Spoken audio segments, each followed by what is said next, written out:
What is up, y'all? Looks like I'm at about 999 subscribers. So I'm going to do a live show where basically I'm just going to sit around and bullshit when I hit 1,000. And I really need to know where you guys want me to go with this channel as well.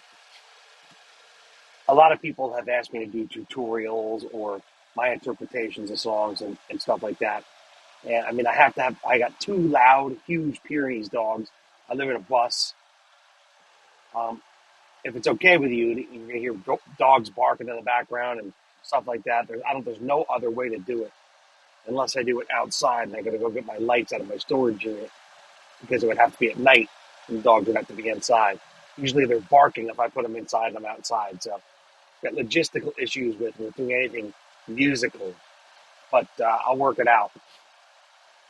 But yeah, um, so right now we're in the midst of what I personally have witnessed the warmest several weeks in May I've ever experienced in since I moved to Florida in the early 80s. Now I've lived out of this state for a good 20 years of that, probably, maybe 18 years. I haven't really counted it all up. I don't even know.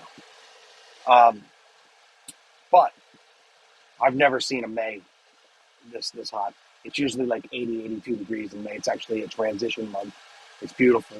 It ramps up into the mid to high 80s at the most in June, and July and August are like the surface of the sun, except for humid surface of the sun. They're usually miserable. But right now, I mean, we have 90s. It's mid 90s, and it's really humid. And it's looking like through the weekend, at least till Monday, we're going to be in the mid 90s, and then we're only going to be down into the high 80s. We're unseasonably warm. Um, and it's not global warming. Don't even give me that bullshit. That's been debunked. uh, but it's messed up weather, and it's really difficult to play in this weather. Make sure you hydrate. Like I'm doing a double on Saturdays now, 11:30 to 3:30, 11:30 a.m. to 3:30 Jupiter Beach, and then I'm down at Boston's on the beach, Delray, from 6 to 9. By the time I get home, change, take a shower, walk my dogs, take off again, which is an hour drive down there. Just in the nick of time for me to be able to set up but even though I'm taking care of my voice, that's not the issue. Your overall fatigue from that many hours in the sun, it just takes a huge physical toll on your body. More so now at my age now. When I was 25, I was invincible, but at over twice that age now, it takes its toll. It's not tough. But I know that my wife's been miserable. She didn't want to stay here this summer in Florida anyway. And she's told me in no uncertain terms, this will be the last summer she's here. I extended our trip. I extended our stay here. We were going to leave June 1st. And through many circumstances and reasons, um, I allocated funds, did projects, did other things. It was better for us to stay. And then I extended it till after July, after 4th of July. And now I've extended it till the day after Labor Day. I'm playing on Labor Day, I believe September 2nd. Then we're going to take off. And what we're going to do is just a couple weeks in the Ozarks. Then we're going to go work the sugar beet harvest. Then we're going to take like 5 or 6 weeks, end of October through November. We'll do some traveling in the Southwest. And then we're going to come back to Florida, as I've stated in previous videos.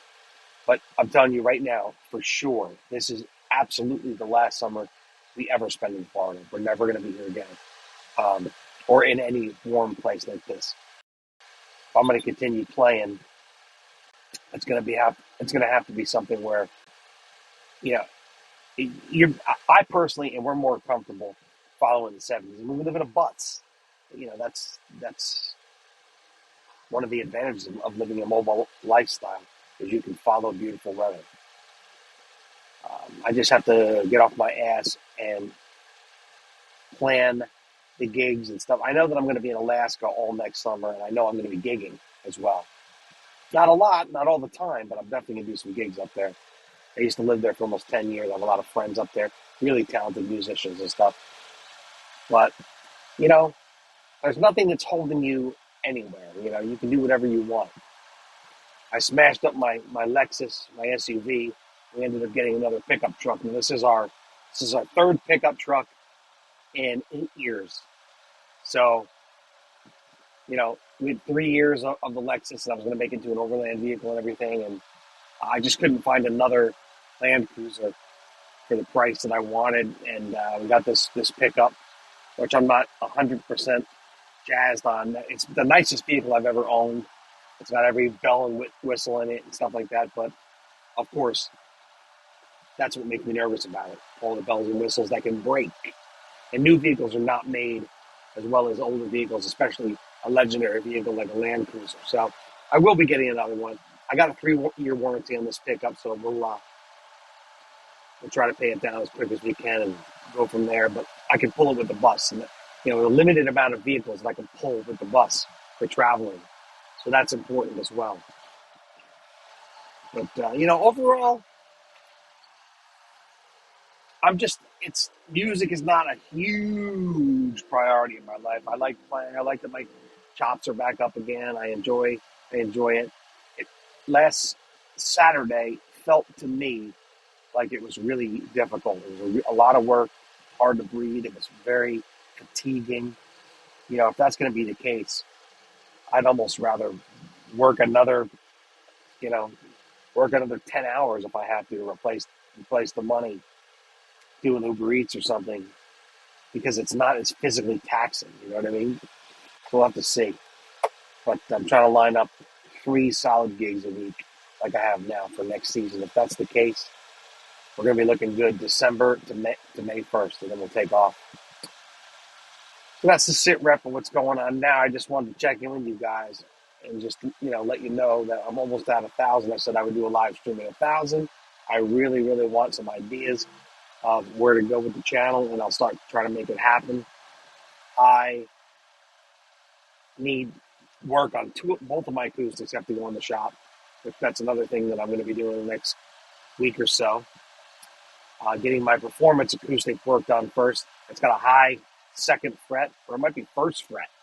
Yeah, there's the nut and it's the first fret. I got a high first fret, so I've got a sharp. When I play a D, that D is sharp as hell. But then when I go to up the fretboard a little bit, it's perfectly in tune. So the problem with that, it's compensated saddle because it's a Takamine. The problem with that is if I tune it to be in tune, if I go anywhere else on the fretboard, then it's really flat. I kind of play chords. I can kind of bend it a little bit, play with it. So I got to have that happy medium. I don't like it. I like my guitars to play well. I like them to also sound in tune and stuff.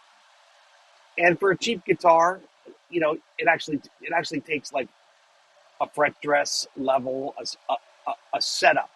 In this case, it's a high fret issue for sure. And I also need the nut. The nut isn't right. It needs to be kind of filed down a little bit more, and things like that. So also I got an end pin issue. It's your typical annual work that you need done. Is maintenance stuff you need done on your guitars if you play a lot, and or if you play outside, especially because they get destroyed. And then my Taylor was completely destroyed as far as aesthetically. It sounds as great as ever, but urethane is peeling off the back. It needs new over tuners, or at least all the gummed up sleeves that's on it from the salt air. Needs to be cleaned off, and just needs. I want to get just a couple little dings worked on and fixed. It's my forever guitar, so it's something I want to have fixed up. So when I put and also it needs a forever fret job, so it needs extra jumbo stainless steel frets. And what I put on every one of my guitars, that's what I put on the Takamine, believe it or not. I'm never going to need another fret job in my life. You can't hurt those. You might have to dress them every 5, 10, maybe once or twice, but you'll never need a fret job. It'll be 20 years before you need them.